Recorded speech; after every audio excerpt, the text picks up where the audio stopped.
Fala, galerinha do QG do Enem, tudo bem? Vocês já me conhecem, eu sou a professora Priscila Gomes, né? Nós nos encontramos aí no nosso curso completo, na parte de linguagens, e hoje eu estou aqui para falar com vocês sobre a nossa primeira aula desse curso de questões. Eu separei um assunto que, apesar de parecer abstrato, é um dos grandes vilões aí na provinha de português, que é a arte de interpretação de textos. Todas as vezes que eu falo sobre interpretação de texto com os alunos, né, fica sempre aquela dúvida assim, mas como eu estudo para interpretação, né? Existe alguma técnica para eu interpretar bem o texto? Então, além de um curso de interpretação, que você sabe aqui que é importante, é bacana você perceber algumas dicas do tipo, para o que eu tenho que me atentar mais? A estrutura do texto, o discurso utilizado, né? O nível, muitas vezes, ali de formalismo, né? A forma de linguagem, isso tudo acaba ajudando vocês a interpretarem, né? Os alunos, eles sempre são muito questionadores, e ainda bem que vocês são questionadores, que é aquela coisa assim, poxa, mas eu interpretei errado, né? Será que existe interpretação errada? Na verdade, não necessariamente errada, mas às vezes a gente não consegue captar algumas mensagens subliminares que as alternativas e principalmente o enunciado da questão cria, né, para direcionar a sua linha de raciocínio. Então, eu espero que, assim, nessa primeira aula, já que a gente vai resolver aí as 10 questõezinhas batendo com interpretação de texto, que você comece a se atentar para alguns recursos linguísticos utilizados no enunciado das questões, né, que você preste atenção no texto, na estrutura, né, na linguagem utilizada. Eu sempre falo para os meus alunos que, assim, você vai ler um texto. Mas é chato, Priscila, é cansativo, né, são muitas questões. A gente sabe que é assim, né? Você tem que ter um preparo para fazer uma prova de linguagens em que você tem ali 45 questões, né? Sendo as 5 de língua estrangeira, e que cada questão trabalha em cima de um texto diferente. Então, a leitura que você tem que ter, a análise, ela tem que ser técnica, porque senão você acaba se enrolando e se perdendo no raciocínio. Vamos lá, vamos para o que interessa, vamos dar início ao nosso curso de questões. Primeira aula, ok? Interpretação de texto.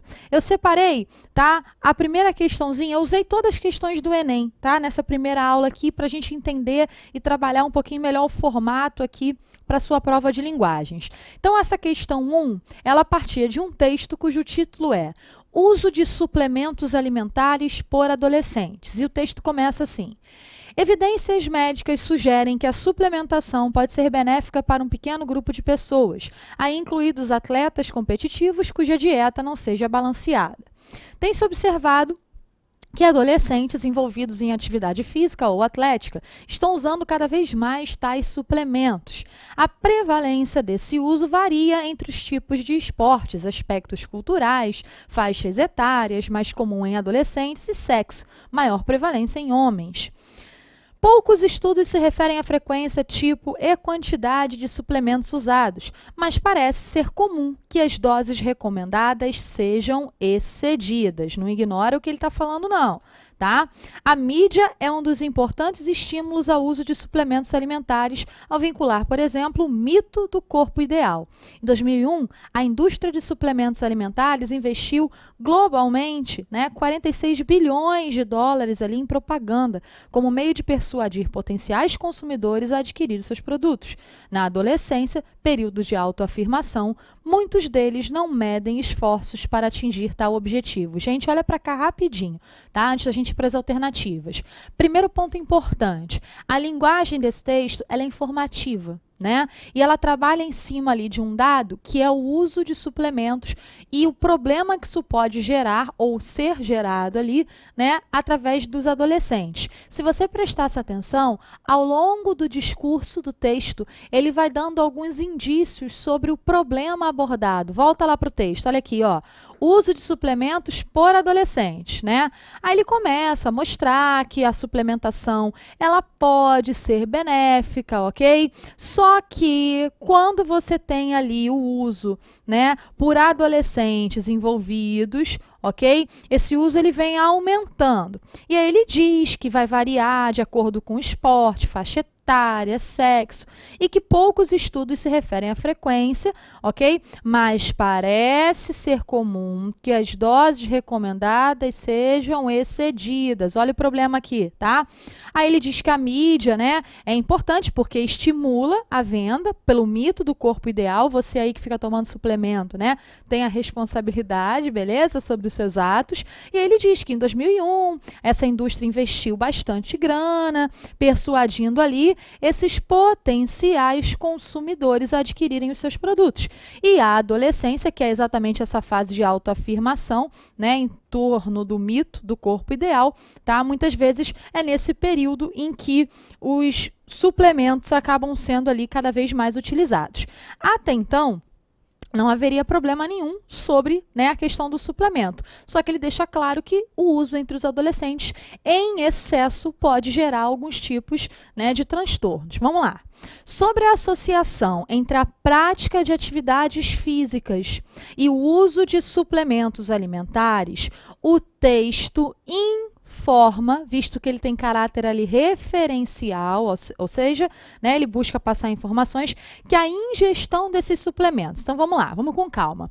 Letra A, ela é indispensável para as pessoas que fazem atividades físicas regularmente. Letra B, ela é estimulada pela indústria voltada para adolescentes que buscam um corpo ideal. Letra C, ela é indicada para atividades físicas como a musculação. D. Direciona-se para adolescentes com distúrbios metabólicos e que praticam atividades físicas. E. Melhora a saúde do indivíduo que não tem uma dieta balanceada e nem pratica atividades físicas. Olha para cá rapidinho.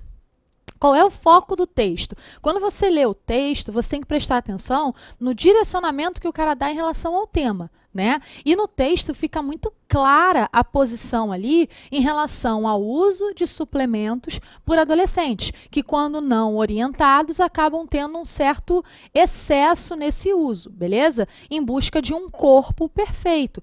Quando você olha, volta para as alternativas, ele começa falando, olha, prenda-se sempre ao enunciado sobre associação de prática de atividade e uso de suplemento. Ele diz que a ingestão desses suplementos, o texto fica mostrando o quanto isso é indispensável para todo mundo que pratica atividade física, gente. É esse o foco do texto? Não. Né? O texto fica falando sobre melhoras de saúde de indivíduo, falando de dieta balanceada, ele nem fala disso. Então, ó, os extremos aqui estão eliminados, né? A letra C é indicada para atividades físicas como a musculação. O texto se resume a isso.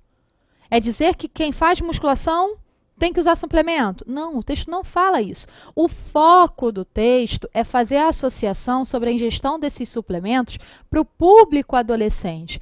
E as duas únicas alternativas que mencionavam o papel do adolescente nesse processo eram a letra B de bola e eram a letra D de dado. Quando você lê a letra B, ele diz, é estimulada pela indústria voltada para adolescentes que buscam um corpo ideal. Caramba, lá no texto ele falou muito sobre isso, sobre essa autoafirmação, sobre o mito do corpo ideal. E a letra D, que era outra que mencionava adolescentes, fala, direciona-se para adolescentes com distúrbios metabólicos. Ele menciona isso aqui no texto? Gente, não. Né? Então, qual é a alternativa correta dessa número 1? Ó, letra B de bola. O que eu queria que você percebesse? O texto, ele associa esportes, práticas, né, ao público adolescente. E aí faz a questão, né, da autoafirmação, da busca pelo corpo perfeito e discute o uso desses suplementos por esse público. Quando você pegava as alternativas, só duas direcionavam para os adolescentes, né? E uma delas se tornava meio nada a ver. Então você acabava ficando com a letra B.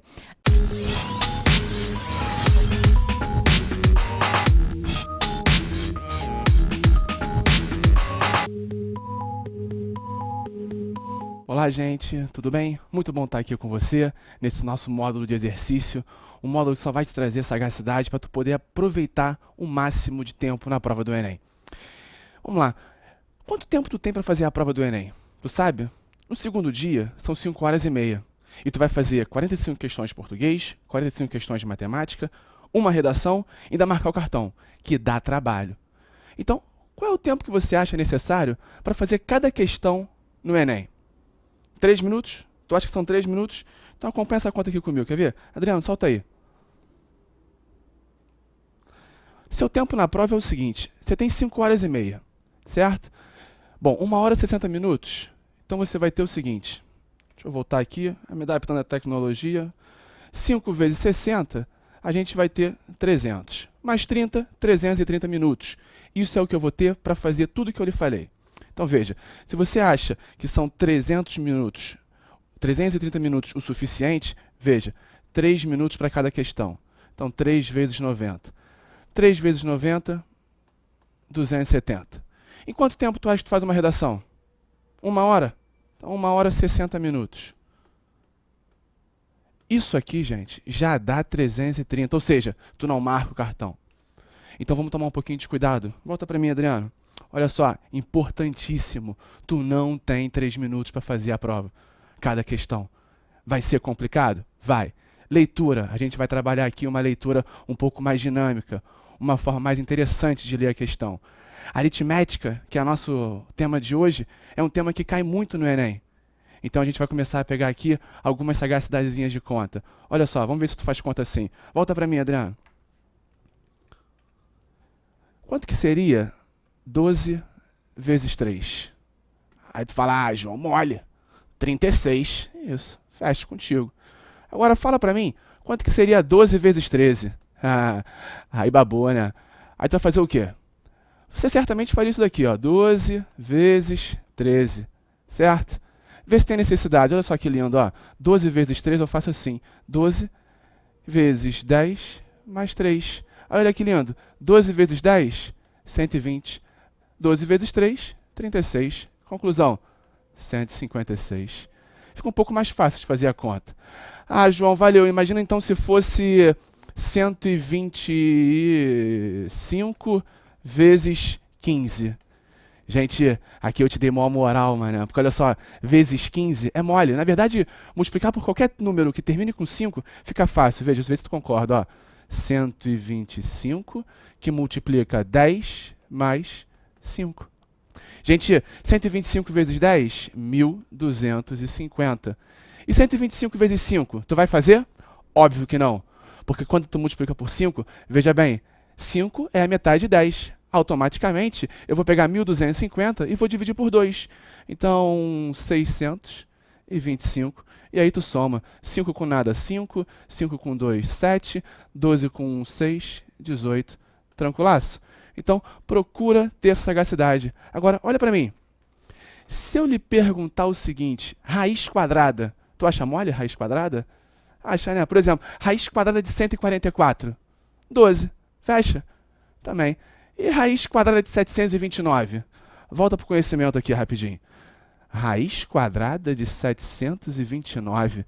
Aí tu fala, pô, João, babou, mané. Porque é um número muito grande, vou fatorar isso daí. No Enem tu não tem tempo. Então, se tu não tem muito tempo, olha só o que eu vou lhe passar. O final do número aqui é 9, tá vendo? Aí vamos lembrar aqui rapidinho as potências. 1 ao quadrado dá 1.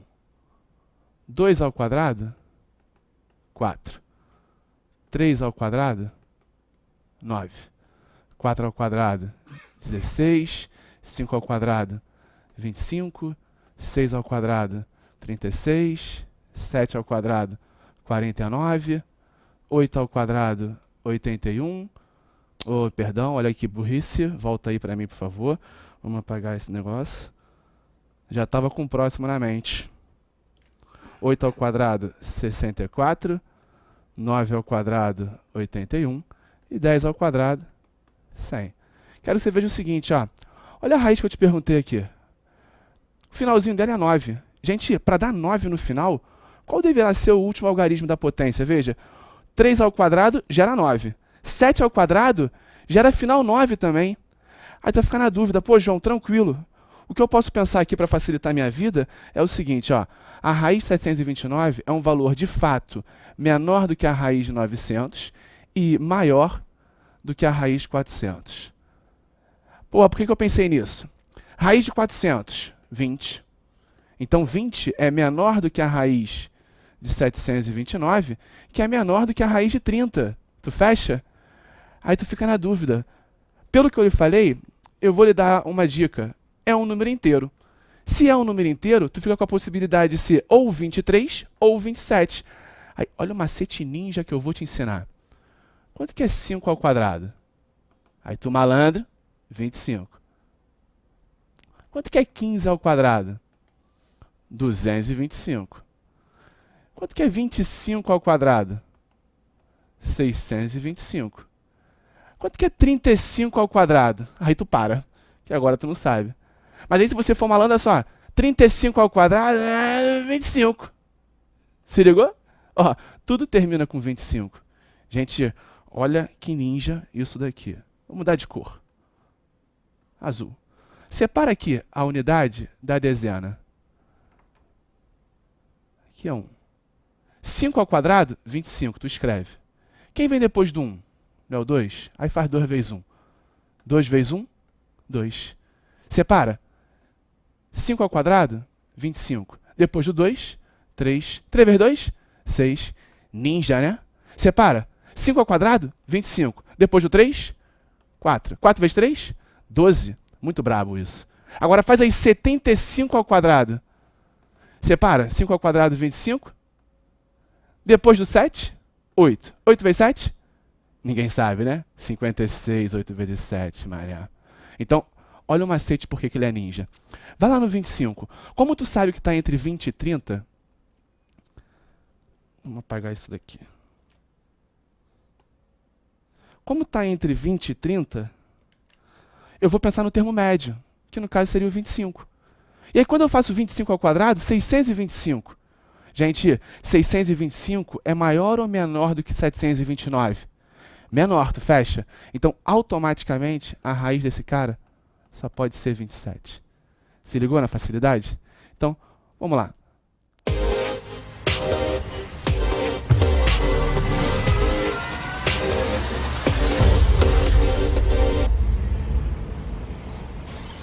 Olá, minhas amigas, meus amigos do QG do Enem. Tudo bem? Bom, você já me conhece, eu sou o Thiago Fernandes, né? Já conversamos bastante geograficamente no curso completo e nesse momento você fez uma opção acertada, né? Bom, você já está municiado de conteúdo, mas você também precisa treinar esse conteúdo para poder chegar ao teu objetivo, né? Você, como eu costumo dizer, está deixando de ter um sonho para ter um objetivo. Quando você sonha, você fica aguardando aquilo acontecer. Quando você tem um objetivo, você batalha para isso.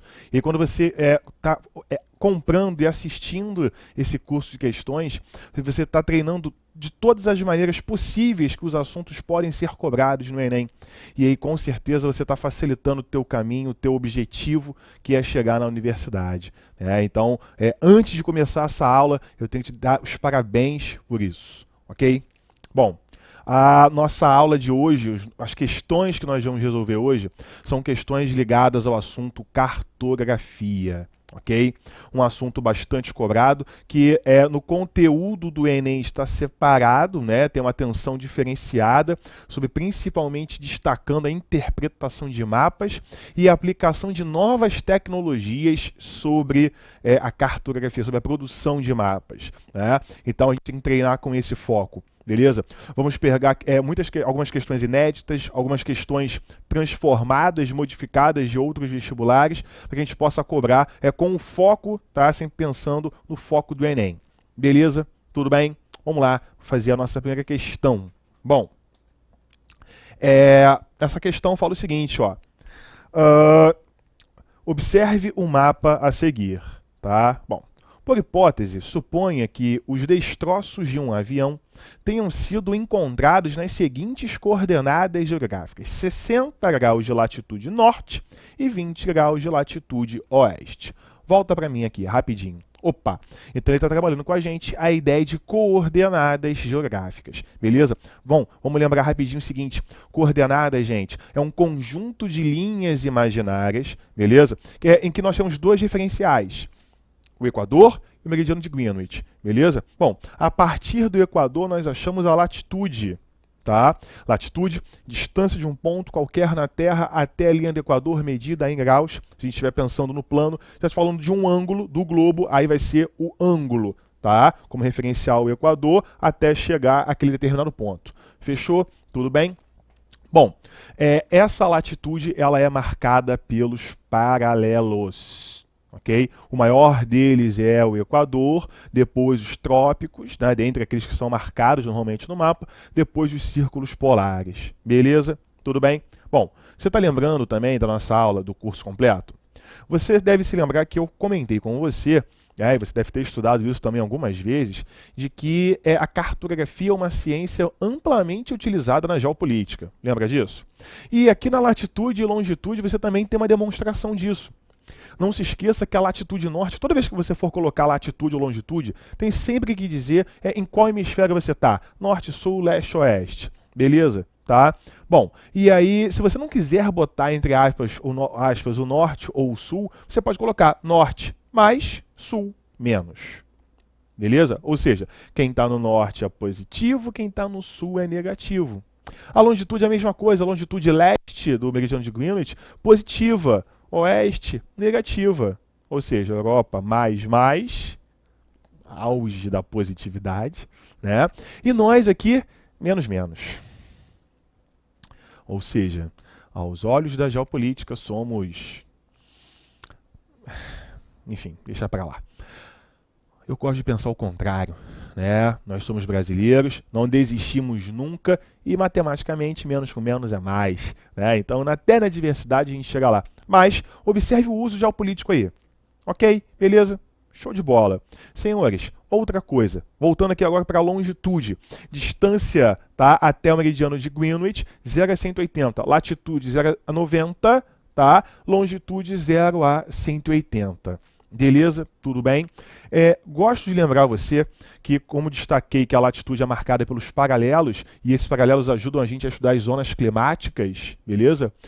Os meridianos ajudam a gente a demarcar os fusos horários.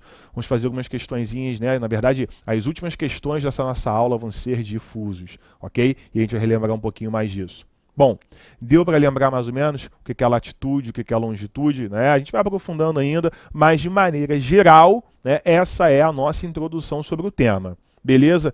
Vamos voltar para o mapa. Vamos lá. Olha só. Então, se você entendeu que 60 norte é a partir da minha referência no Equador, tá? Bom, se é norte, tá para cá. Beleza? Tá? Você tá junto comigo? Show de bola. Bom, e ele falou que está em 20 oeste. Bom, 20 oeste, essa linha aqui, que é a linha de Greenwich, meridiano de Greenwich. Se está a oeste, está desse lado. Então, esse aqui está do lado norte, oeste. Então, oeste é esse lado. Tá aqui, norte, oeste. Show de bola? Bom, ele falou o seguinte, 60 latitude norte. Eu falei para vocês, tá, que a latitude varia de 0 a 90, norte e sul. Observa um detalhe, a partir da linha do Equador, nós temos uma linha, duas linhas, 90, ok? Bom, eu acho que você já entendeu que eu posso especular que, então, se aqui é o 0, aqui é o 30, norte, então, mais ou menos por aqui é o 60 norte. Beleza ou não? E 20 oeste. A gente pode seguir mais ou menos essa mesma linha também, onde 20 oeste deve estar muito próximo dessa linha que eu estou achurando. Então, provavelmente, essa região que eu estou rabiscando é onde estão os destroços desse avião. Aliás, está bastante em moda falar avião caindo, né? Ok? Ou seja, aonde que é isso? Isso aqui é no Oceano Atlântico, ok? Mais próximo da América do Norte. Fechou? Beleza? Vamos às opções. Vamos lá, vamos comandar a questão.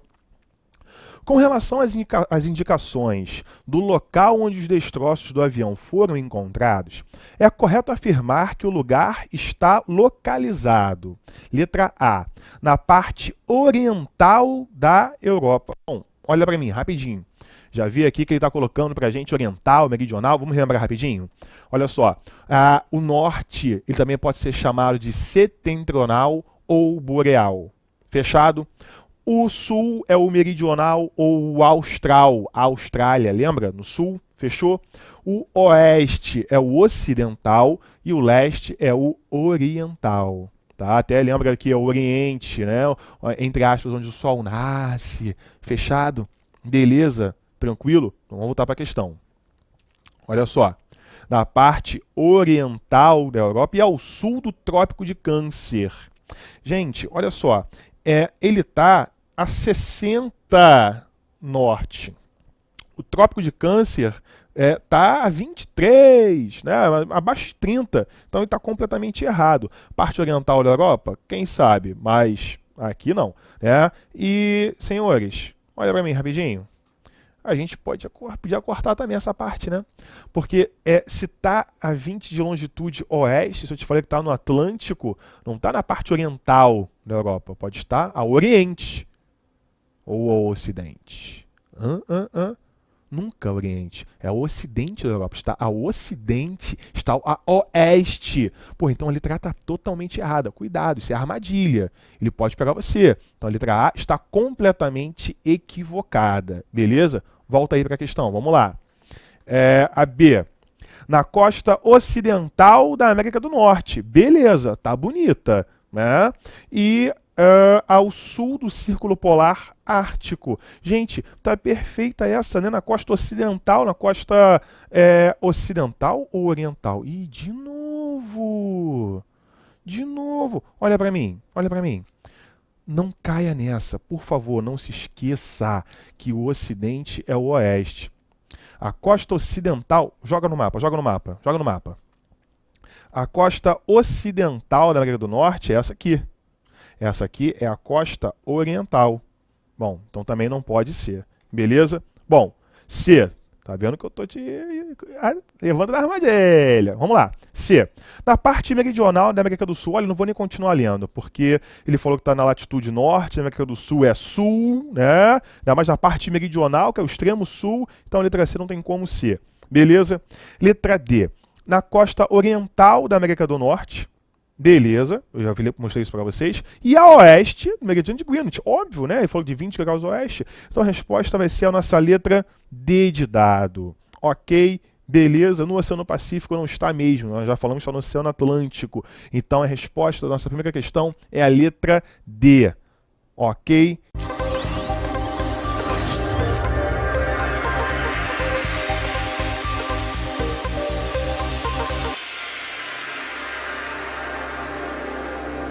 Fala rapaziada, tudo bom? Meu nome é Leonardo Felipe, estou aqui com você em mais uma aula de Ciências da Natureza e vou falar um pouquinho sobre química e os processos de separação de misturas ou fracionamento de misturas, beleza? Vamos à primeira questão? Bom, a nossa primeira questão, ela fala o seguinte: Belém é cercada por 39 ilhas e suas populações convivem com as ameaças de doenças. O motivo apontado por especialistas é a poluição da água do rio, principal fonte de sobrevivência dos ribeirinhos.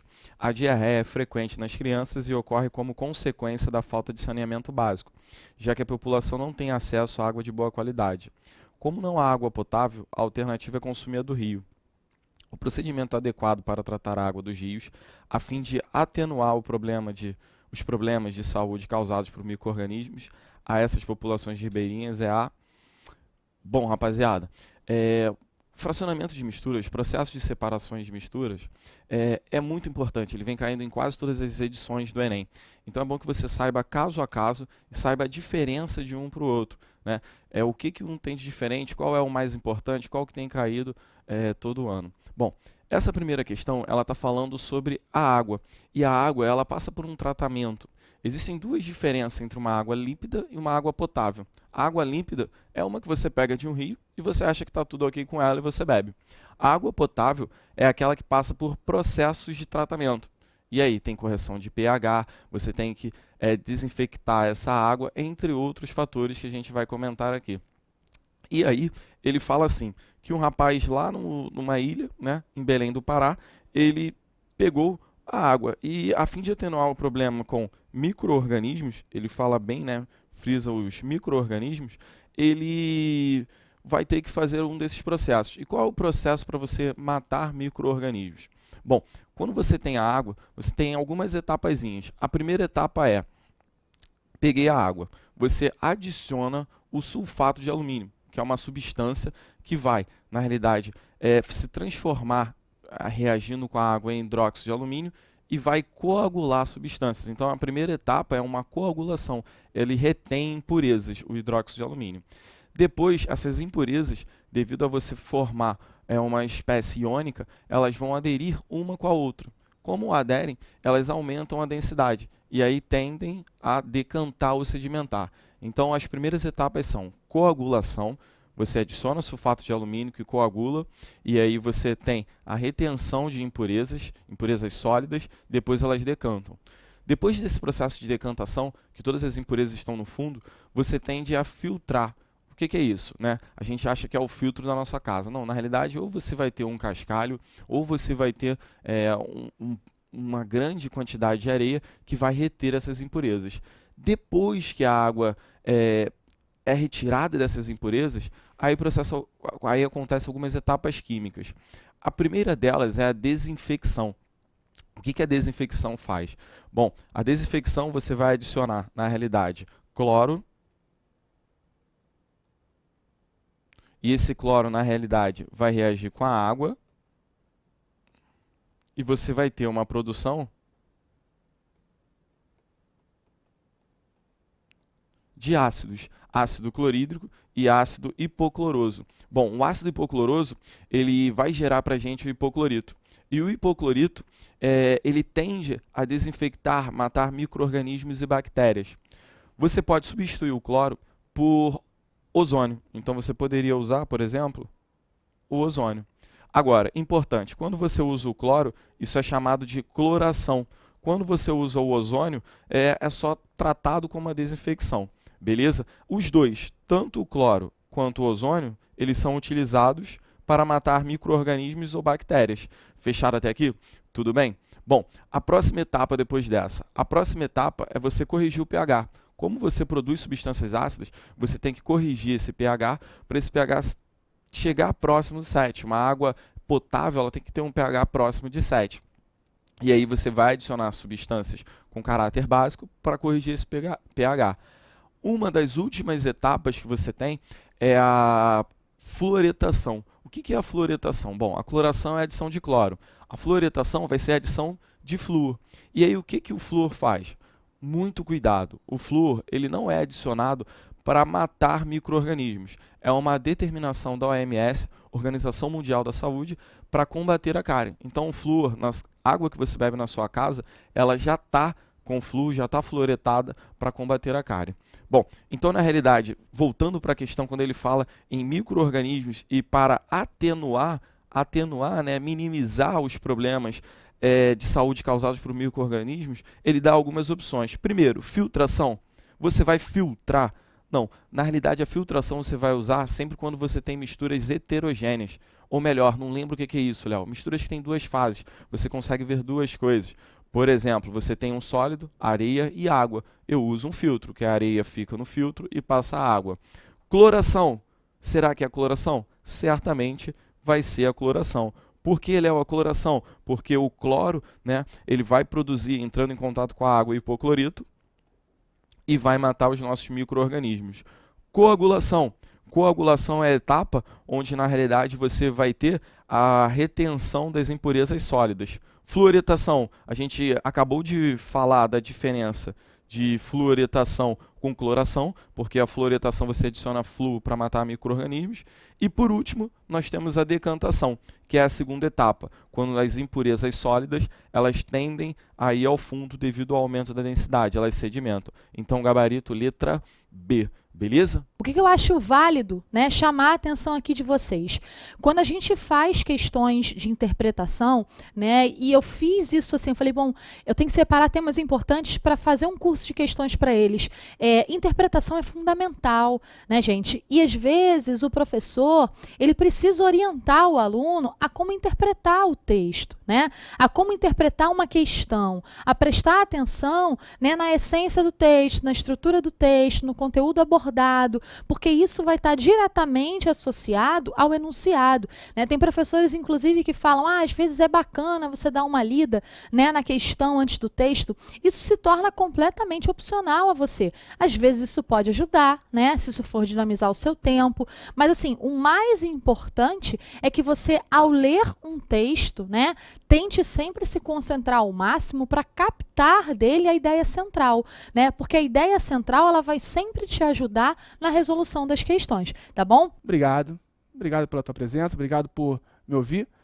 A gente vai estar aí no próximo encontro falando sobre uma aulinha de conjuntos, que também tem muito a ver com o Enem. Por quê?